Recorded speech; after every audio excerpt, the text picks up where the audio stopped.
Hi everybody, I'm Zilla Blitz and welcome. Today we're going to try something new. Old school unboxing. I've got a box of war games from the 1960s and 1970s that were old when I got them. And I thought it might be fun to kind of open up some of these and take a look at the components and offer in many cases some reflections on gameplay. So these are kind of the games that I cut my teeth on when I was starting out as a wargamer 25 years ago or so.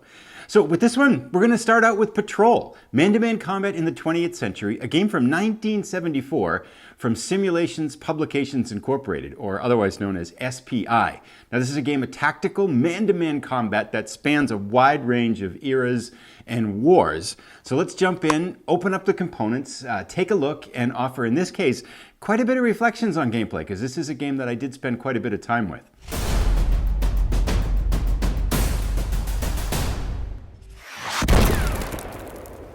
One of the things to start out with probably is just the format of these games. I mean, this is about 12 inches by 14 inches high, so it's a big thing. It's only about an inch or so thick.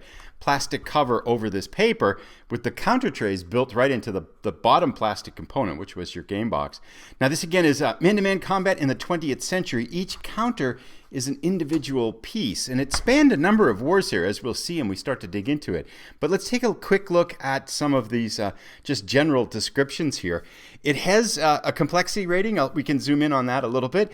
I find this is kind of entertaining, right? So complexity rating is a 7.10. It's not like a 7 out of 10 or 7 out of 9. Not a 7.1, but a 7.10. And then it gives you kind of comparisons here. Monopoly is a 2.34. I love the precision on these complexity ratings. It just cracks me up. Panzer Blitz, not a 7. It's a 7.01. I mean, it's like, that's just too funny. I can't imagine. I mean, did they sit down and like argue over these things? How did they get that number? It just cracks me up. But anyway, time scale, it says average playing time is about 2.5 to 3.5 hours. I don't remember it taking that long, but I'm not sure about that part there. I think it depends on how big you made the scenarios and stuff, perhaps. But let's zoom in now. Oh, I should also mention too, before I continue on, that this was one of games in kind of a system here that involved, yes, Sniper. Now, Sniper was perhaps one of my favorites when I was first playing. And this is more the house-to-house urban style combat, specifically in World War II, where this is more generic. It goes across a range of wars, starting I think with World War I and even going up into Vietnam and things. And then there was this other thing that somehow I found in a box as I was looking at this, Hetzer Sniper. And I don't know if I ever played this one. It says Sniper Companion Game number 1, but yeah, I don't remember playing that one. But anyway, let's jump in now and take a look at the components inside Patrol here. All right, so basically everything kind of sits on top of the components and pieces which sit in here. This, of course, is punched because it was heavily played. But let's jump in and take a look at the rulebook. This one, again, a 7.10, so a rather hefty complexity rating here. Rulebook page, 32 pages, and I'll show some close-ups in here. Of course, we're going back in time now, so not even close to the rules being in color. This is a black and white document. Heavy in the 3-column text with the small print. There are some kind of graphics and explanations in here too, which is kind of helpful. And the units all in here. Of course, this would have been done well before the personal computer or even computerized layouts were done. So this would have been all done by hand, I suppose, in terms of laying these graphics in and things like that. Working through some of the rules here, though, I think it's worthwhile because this had some rather innovative gameplay. And we'll look at the pieces a little while later. So we'll see this game had a simultaneous movement plot, that system. And what you do is you'd sit down before the turn and you would write out all of the moves and attacks of your units. And then there would be a firing phase where all the units would fire, and then a movement phase where all the units would move. And there'd be other components kind of built into it, like panic and stun and rallying and all these kinds of things, and different things that you're taking care of with smoke and everything like that. But it was, both sides would plot their whole turn, and then you would execute the turn. And this was the same as Sniper, and we'll see it as it goes in there. And then just looking at some of it was a fairly elaborate system of movement and combat. I mean, a lot of pieces to it. This game did have some heft to it, although I don't remember at the time of me thinking like, wow, this is, rather overly complex. I think you can have 3 men in a stack. Here was the rules here. 3 men from each side, so a maximum of 6. Talks a little bit about terrain. There was normal combat, which was, of course, firing combat. Grenades are involved, hand-to-hand combat when you had men in the same square, rifle grenades, rocket launchers. There's tanks and armored personnel carriers in here as well. Grenade launchers, night fighting rules, artillery rules, mines. So, I mean, obviously not at the level of advanced squad leader, but for its time, this is, it was a rather complex system for handling combat at a tactical level. And of course, again, each character, as we'll see soon, was only one piece. Handling casualties, there was this panic modes. Preservation, I don't remember what that was. You could exchange weapons and things, tanks, armored personnel carriers. There were claymore mines, scatters and blasts and stuff. And then as you get into page 18 here, so that's kind of the rule setup, if you would. And then as you get into the back of the book, one of the neat things about this was it had a ton of scenario, kind of, I want to say like orders of battle for different time periods, if I remember, and then it would have a number of different engagements.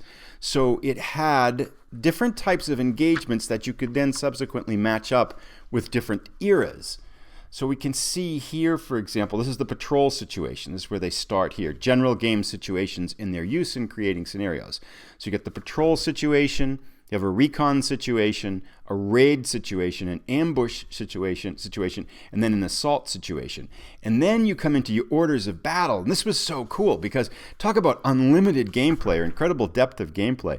World War I orders of battle. It would talk about what were the components. So this, of course, is going to be heavy on riflemen, the components in World War I.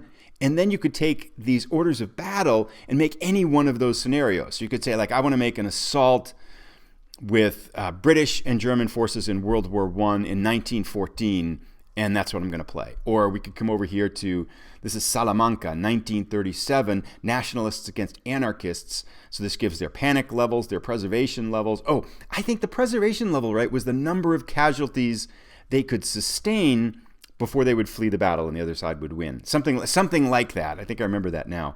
So here, patrol situation, recon situation, what the component for. So literally you could make hundreds of engagements as you kind of walk through this. And it went all the way through, World War I. I'm just going on each one of these is kind of an order of battle for a different period or a different war. Goes all the way up to Baden-East in 1976 between Russians and West Germans. So I think that would be what?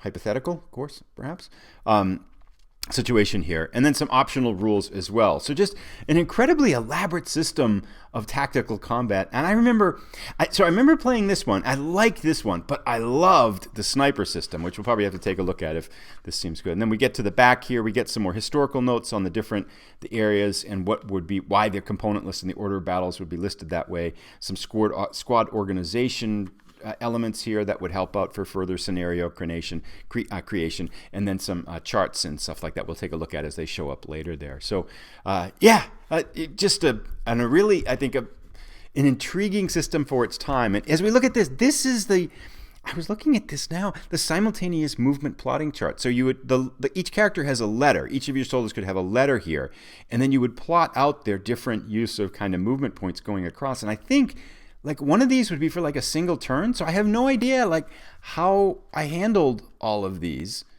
And I know I played this game a lot, so I assume I threw the old ones out. There's only a few here. I must have just made like copies of them or just written it down on regular paper or something like that. And I can see here even faint pen marks where I drew lines down these things for whatever reason and stuff like that. But yeah, so each side would have one of these papers and they would plot out their units, and then you would execute the turn. And one of the rules mentions too, like if there was any doubt that anyone changed their orders in the middle of a turn, you could look them up and that would be an immediate forfeit, which strikes me as kind of a funny situation as well. But yeah, so this is a little pad. There's maybe 10 of these or so left for these simultaneous movement plot charts.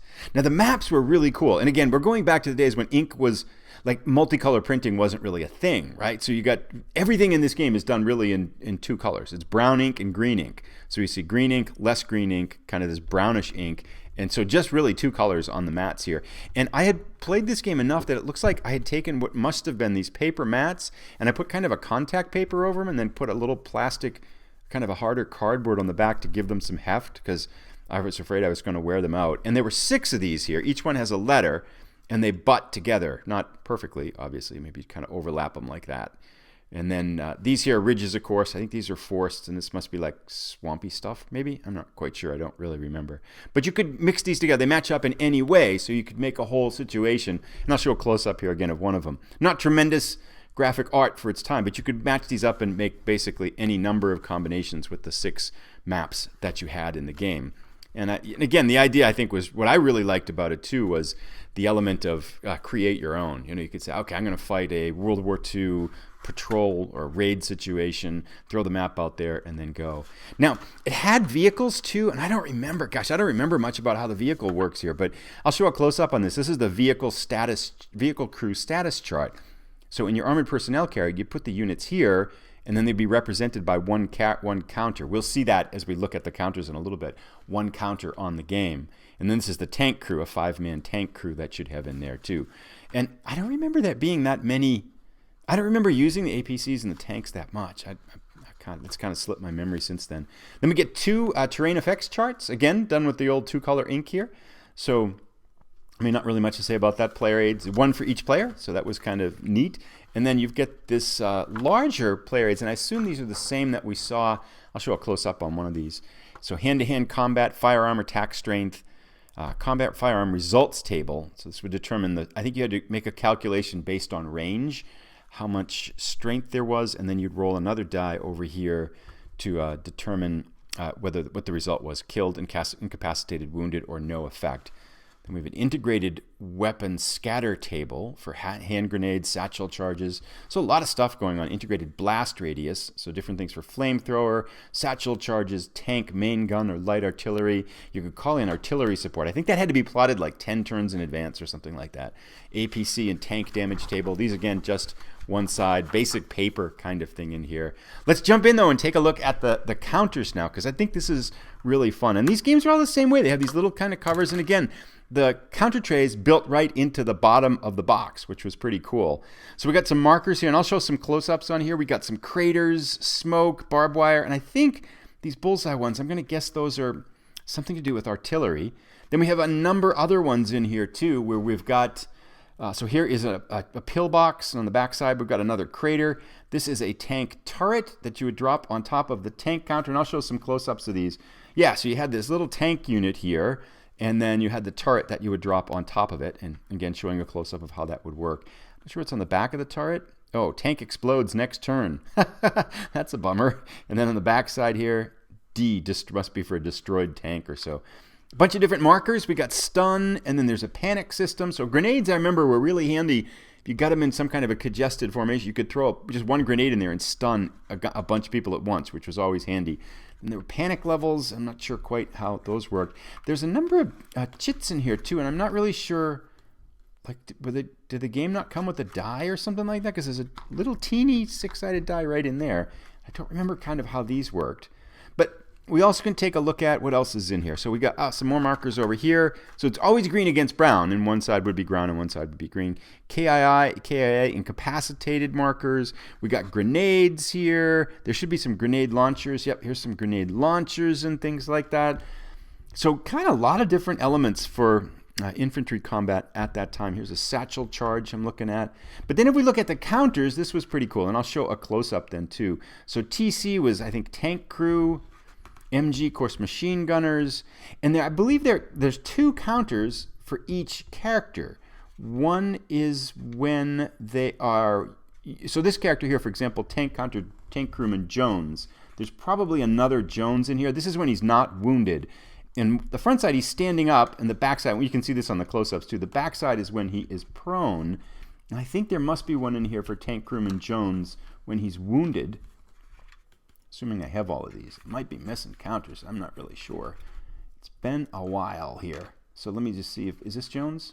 Oh, that's a flamethrower guy. Wounded. So all kinds of stuff. And here we go. So here's the same counter for tank crewman Jones when he's standing, which is wounded, and then prone, wounded. So you'd flip them over when they would stand up or go prone, and then you'd swap out the counter when they're wounded and apparently drop on incapacitated or killed once they had suffered more casualties and such.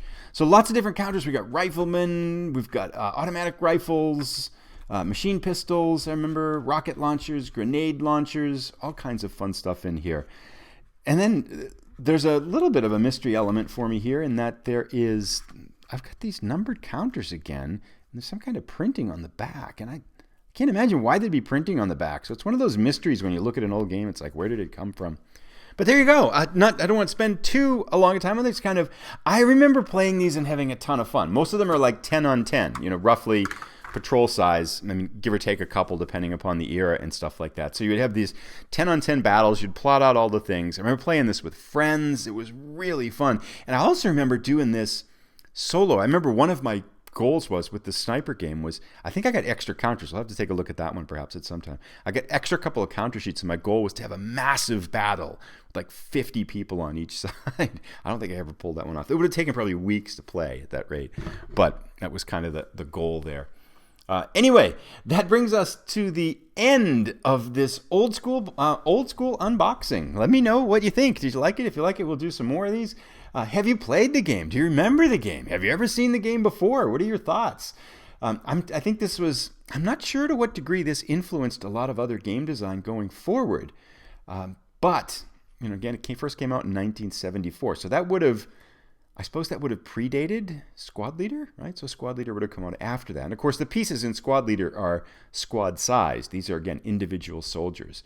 But yeah, I remember giving them the soldiers individual names of my friends and stuff like that, and would play out these battles and patrols and stuff. And it was a ton of fun. So there you go. Old school unboxing. If you've enjoyed it, please give it a thumbs up. If you're new, please consider subscribing. About 40 to 50% of the content on the channel is Wargaming. I'd love to hear your thoughts down in the comments below, and have a great rest of the day. Thanks, everybody. Take care.